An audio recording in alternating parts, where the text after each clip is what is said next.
யார் அவன் வெளுத்து போறானு அந்த நாய் எழுதி போடு. யார் அவன் வெளுத்து போறானு அந்த நாய் எழுதி போடு.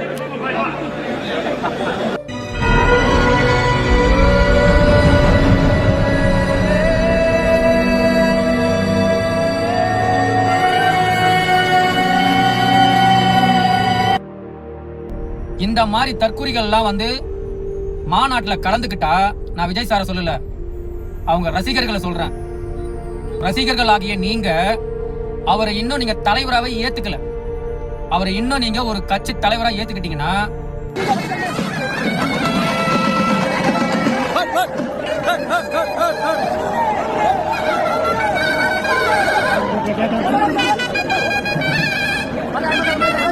லேடிஸ்க்கு வெயில்ல கஷ்டப்படுறாங்க. ரெஸ்ட் ரூம் லேடிஸ்க்கு எங்க அவங்க உள்ள போனாங்க வெளியில வர வேண்டியது. எங்க போல அவர் இன்னமும் ஒரு நடிகனாகத்தான் பாக்குறீங்க, ஒரு ஸ்டாராகத்தான் பாக்குறீங்க.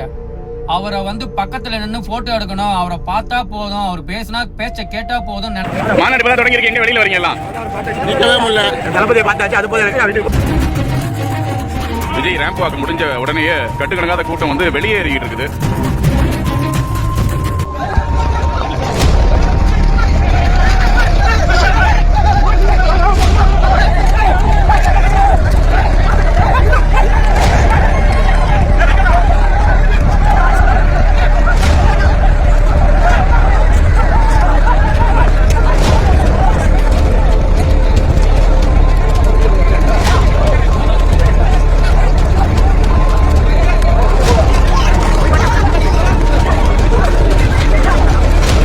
அவரோட கொள்கை என்ன, கோட்பாடு என்ன எல்லாம் முதல்ல நீங்க தெரிஞ்சுக்க மாட்டாங்க. எங்க கொள்கையா தெரியல. நம்பி அந்த மனுஷன் கட்சி தொடங்கி இருக்காரு. எப்படிப்பா இந்த மாதிரி எல்லாம் பண்றீங்க? திமுக என்னதான் சரி பண்ணாலும் அந்த சதியெல்லாம் தாண்டி இன்னைக்கு சும்மா மாநாட்டுல மாஸ்க் கட்டிட்டோம். என்னதான் நீங்க சரி பண்ணாலும் எங்க எல்லாம் பாத்தியமே 2020 எங்க கையில தான். திமுக சதி பண்ணிட்டாங்களா? அப்படி என்னப்பா சதி பண்ணிட்டாங்க? ஆமா, 5 கான்ட்ராக்ட் கிட்ட 1 லட்சம் ஷேர் ஆர்டர் பண்றோம். ஆனா திமுக உள்ள புது சரி பண்ணிட்டாங்க. 5ல 4 பேர் ஷேர் தர மாட்டேன்டான். உடனே கேரளால இருந்து இறக்கிட்டோம். 1 லட்சம் ஷேர் கேரளால இருந்து இறக்கிருக்கோம். இதே மாதிரி திமுக பண்ணிச்சு வை, அடுத்த மாநாடு அமெரிக்கால இருந்து இறங்கலாம்னு இருக்கோம். ஏடா, நீங்க யாரோ 4 கான்ட்ராக்டர் போய் சேர் கேட்டுருக்கீங்க. அவன் தரலன்றதுக்கு இதுக்கு மேல திமுக மேல பழிய தூக்கி போடுவீங்க. ஏன் தமிழ்நாட்டுல அந்த 4 பேரை விட்டு வேற கான்ட்ராக்டர் கிடையாதா? உங்களுக்கு சேர் கொடுக்கலன்னு சொல்றீங்களா? மொத்தம் 20,000 சேர் கம்பெனிகள் இருக்கு. இது போல மாநாட்டுக்கு சேர் கொடுக்குற கம்பெனிகள் 20,000 கம்பெனிகள் இருக்கு தமிழ்நாடு முழுக்க. நீங்க எங்க இருந்து வேணாலும் சேர் வாங்கிருக்கலாம். லாரி தடுக்க தெரியாது. கேரளால இருந்து லாரி கொண்டு வரீங்களா, அந்த பார்டர்ல போய் மடக்கி இதுல இந்த பேப்பர்ல அந்த பேப்பர்லன்னு சொல்லி லாரி ஒரு நாள் ஹோல்ட் பண்ணி வச்சாலே இங்க வண்டி வராதுடா. 50,000 சேரா? இப்ப எவ்வளவு சேர் உடைஞ்சிருக்கும்? எவ்வளவு சேர் உடைஞ்சிருக்கும் தெரியல. இப்ப இதெல்லாம் உங்க சேர் தானே? அதான் இதெல்லாம் உங்க சேர் தானே? இப்போ இல்ல இல்ல, அதான் அங்க இந்த கிட்ட வேற கம்பெனி சேர் இதெல்லாம் 80 கம்பெனி. இப்ப இவ்வளவு சேர் உடைஞ்சிருக்கு, அதெல்லாம் உங்களுக்கு நஷ்டம் தானே? இப்போ ஆமா, நஷ்டம். ஒரு சேரோட விலை எவ்வளவு இருக்கு அதிகபட்சமா? சேரோட விலை 300 ரூபாய் 400 ரூபாய். அந்த மாநாட்டுக்கு வந்த 10,000 சேர் உடைக்கப்பட்டிருக்கு. உடை கூட சேதப்படுத்திட்டாங்கல்ல, அவ்வளவுதான். மிருகத்தன்மையா பிறந்தவங்க, மனுஷத்தன்மை கிடையாது. உட்காந்து எந்திரிச்சு போனா என்ன பண்ணுது சொல்லுங்க? அதெல்லாம் போட்டிருக்காங்கல்ல, உட்காந்து மரியாதை எந்திரிச்சு போனோம்னா அது ஒரு நல்லா இருக்கும்ல. இன்னைக்கு ஒரு லோடு இருக்கும்போதுக்கு உடைச்ச சேர் பார்க்குற ஒரு லோடு சேர் இருக்கும்போதுக்கு எங்களாலேயே ஒண்ணு 20,000 சேர் திருடப்பட்டிருக்கு. எல்லாம் அவங்க வீட்டுக்கு கொண்டு போயிருக்கானுங்க.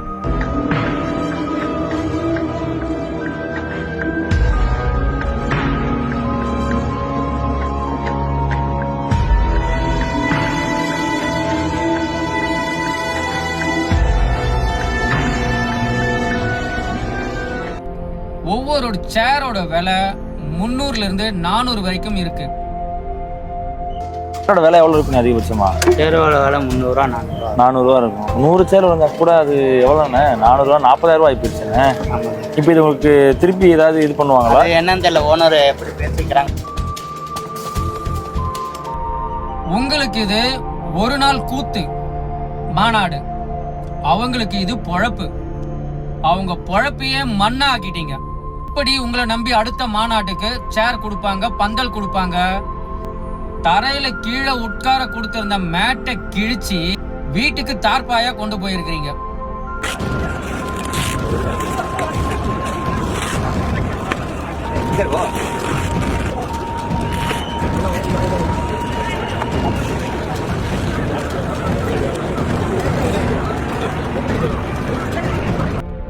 இதெல்லாம் ஒரு கட்சிக்காரங்க ஒரு தொண்டர்கள், ஒரு ரசிகர்கள், நீங்க செய்யக்கூடிய எல்லா விஷயமும் யாருக்கு தெரியுமா கெட்ட பேரு? உங்க தலைவர் விஜய் தளபதி அவருக்கு தான். தளபதி தளபதி தளபதி. அப்படி கத்தாதேடா, அப்படி கத்தாதி. எனக்கு கேட்கும்போது தலைவிதி தலைவிதின்னு கேக்குது. அப்படி கத்தாத. தளபதி தளபதி. அது சரிடா, கொள்க. தளபதி தளபதி. எதுக்குடா வந்திய? டிவிக்க டிவிக்க டிவிக்க டிவிக்க. டேய், டிவிக்க வாடா விளம்பரங்களும் எந்திரிக்க. அட்டுழியமா பண்ணிருக்கீங்க. மாநாட்டுல ஃபுல்லா குடிச்சிட்டு தகராறு.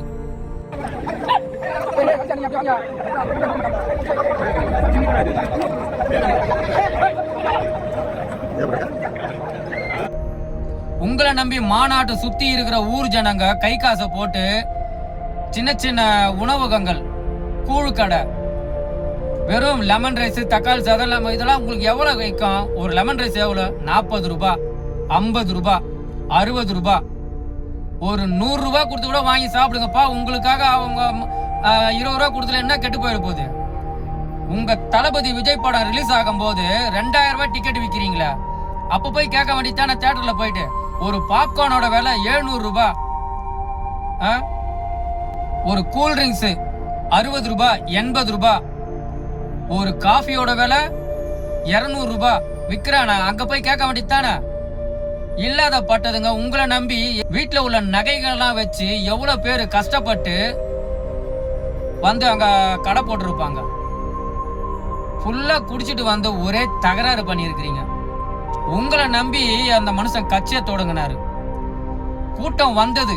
எதுக்காக வந்துச்சு கூட்டம்?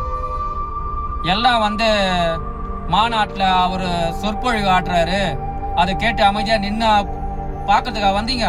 போறது 1 மணி நேரம் மாநாடு. இந்த 1 மணி நேரத்தை பேச போறீங்க. 1 மணி நேரம் மாநாடுக்கு அவன் நின்னா என்ன, அவன் உட்கார்ந்தா என்ன, அவன் ஓடி வந்தா என்ன? அவன் உட்கார்ந்து என்ன வேணும்? 4 மணி நேரம் 5 மணி நேரம் நாள் முழுக்க இல்ல பட்டிமன்றம், இலக்கிய மன்றம், சொற்பொழிவு, தமிழருடைய பிரச்சனைகள், தமிழருக்கான எதிரான சிக்கல்கள், அதற்கான தீர்வுகள் அப்படின்னு பேசி மணிக்கணக்கில் வந்து பெரிய பெரிய முனைவர்களை கொடுத்து பேச போறியா? ஒண்ணும் இல்ல. 1 மணி நேரம் வந்துட்டு பேசி விட்டு பாயாசம் 4 பஞ்சு டயலாக், 4 ஒரு சென்டிமெண்ட், 4 அப்படி வீர வசனம், நம்ம வர்றோம், தூக்குறோம், தட்டுறோம், அப்படி நொறுக்கு போக போறீங்க. இது அந்த மனுஷன் நடந்து போன அடுத்த செகண்ட் மாநாட்டுல உள்ள அத்தனை ஜனங்களும் பிரிஞ்சு வெளியே போகுது. தளபதி மட்டும்தான், வேற யாரும் கிடையாது. 2026 தளபதி மட்டும்தான். எங்க அண்ணனுக்கு ஒன்னா உயிரை கொடுப்போம். எந்த எவ்வளவு கொம்பாலையும் அடக்க முடியாது. என் தலைவனுக்கு ஒன்னா உயிரை கொடுப்போம். ஒரே மூச்சு, ஒரே உயிர், தளபதி மட்டும்தான், வேற யாரும் கிடையாது. தமிழ வெற்றி கழகம் வாழ்க! தமிழ வெற்றி கழகம். பல லட்சம் பேர் கூடுனாங்க. என்ன பிரயோஜனம்? யாருக்கு பிரயோஜனம்? ஒன்னுத்துக்கும் பிரயோஜனம் இல்லை.